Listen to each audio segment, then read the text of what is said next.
ایرانی پارلیمنٹ کے اسپیکر نے مذاکرات میں پیش رفت کو اہم قرار دے دیا۔ باقر کالیباف کہتے ہیں کہ بات چیت چل رہی ہے تاہم ابھی بھی بہت کچھ کرنا باقی ہے۔ خبردار کیا کہ ہم F-35 طیارے گرا چکے، ہماری عسکری صلاحیت کو نظر انداز نہیں کیا جا سکتا۔ دوسری جانب وائٹ ہاؤس نے بھی مذاکرات میں پیش رفت کا اعتراف کیا ہے۔ ایرانی و امریکی حکام نے مذاکرات کی مثبت پیش رفت کی تصدیق کر دی۔ باقر کالیباف اور وائٹ ہاؤس کے اہم بیانات سامنے آ گئے۔ ایرانی اسپیکر پارلیمان نے کہا بات چیت میں کافی اتفاق رائے ہوا، تاہم ابھی بھی متعدد مسائل حل طلب ہیں۔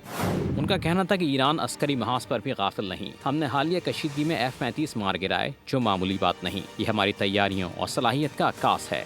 بات چیت اسی پس منظر میں ہو رہی ہے۔ ایران کے نائب وزیر خارجہ سعید خطیب زادے نے کہا امریکہ سے مذاکرات کی تاریخ اس وقت تک نہیں دی جا سکتی جب تک دونوں ملک مشترکہ فریم ورک پر متفق نہیں ہو جاتے۔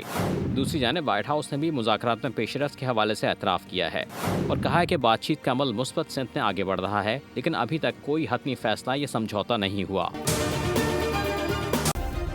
سبسکرائب کریں اور بیل دبائیں تاکہ کوئی خبر رہ نہ جائے۔